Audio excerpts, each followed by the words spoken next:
Hi everybody, this is Jamie the D, the Mad Welshman, and I'm making a video for Nando V Movies' One Excellent Scene.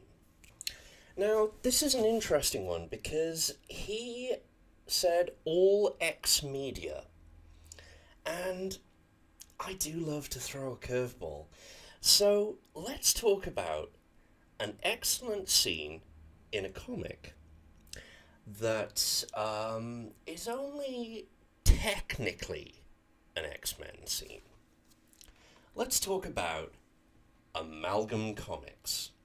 So, for those who don't know, Amalgam Comics was a very interesting crossover. I'm not going to say it stuck the landing, um, but it began as a Marvel versus DC event. We've seen those. That they happen. They're okay.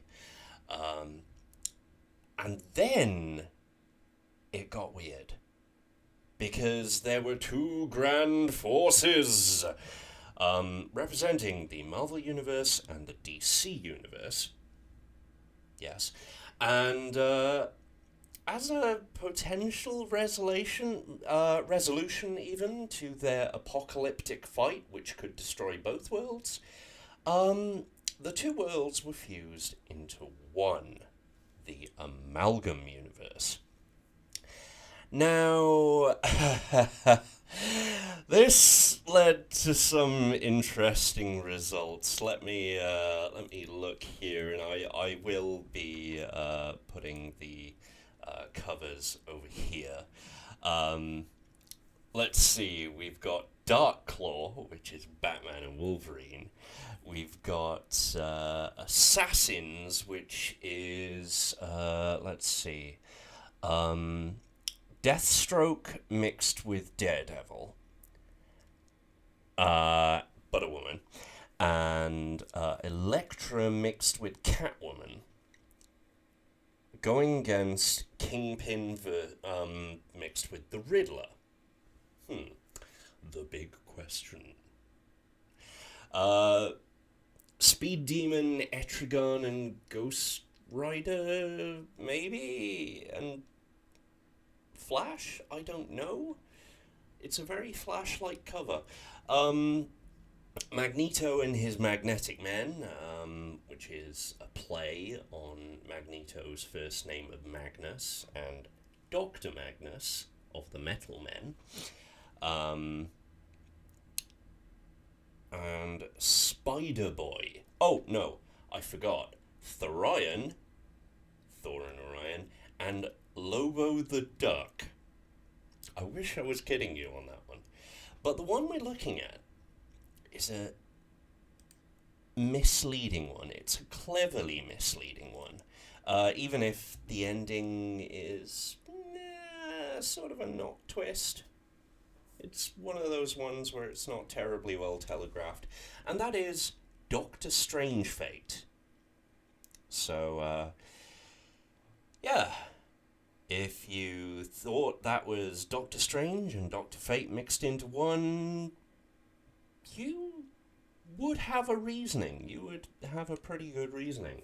And Doctor Strangefate's Strange Fate, interacts with a character specifically for the Amalgam Universe, a living plot device called Access, who,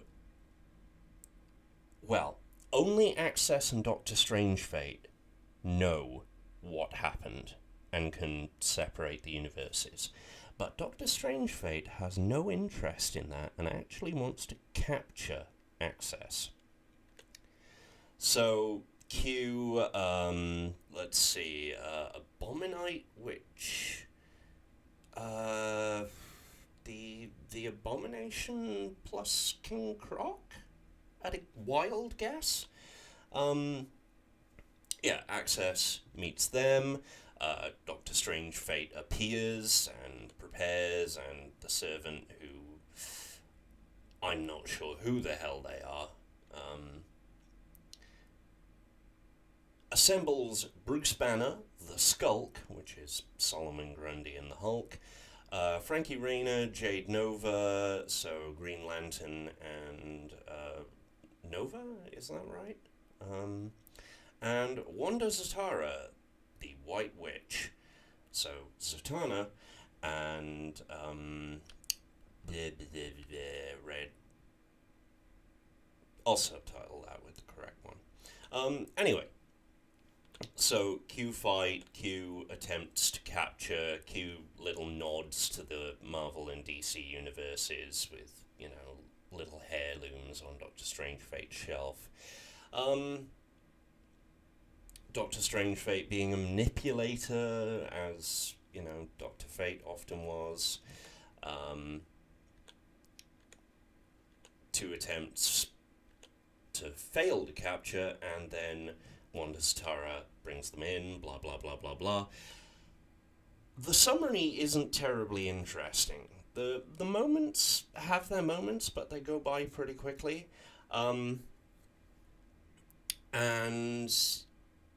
Doctor Strangefate sets himself up as a protector of the universe. The keys to restoring the Marvel and DC universes are, well, not on Access's person. He's actually hidden them pretty cleverly for a comic book. I won't spoil it. They leave, and this is the scene. Oh, it's actually a single page. The reveal of who Doctor Strangefate actually is. You ready? There we go. And this is an interesting one. Charles Xavier. Why Charles Xavier? Well, he wants to create an ideal world. He's at heart an idealist at this point in the Marvel Universe. Sometimes that's changed, sometimes that's gone weird. Most currently, I believe he's becoming more pragmatic. And yeah, there's this heralding of the end of the event, which takes only one more issue, so, the plot goes pretty quickly. But there's a lot to like about this. There's that simple composition, just three tall shots,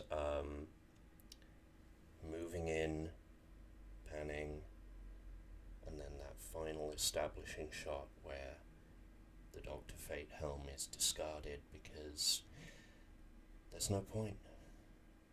These universes are going to split. This universe is going to technically die. And Professor X, Charles Xavier, can do nothing about it. And that is my excellent scene. Take care, everybody.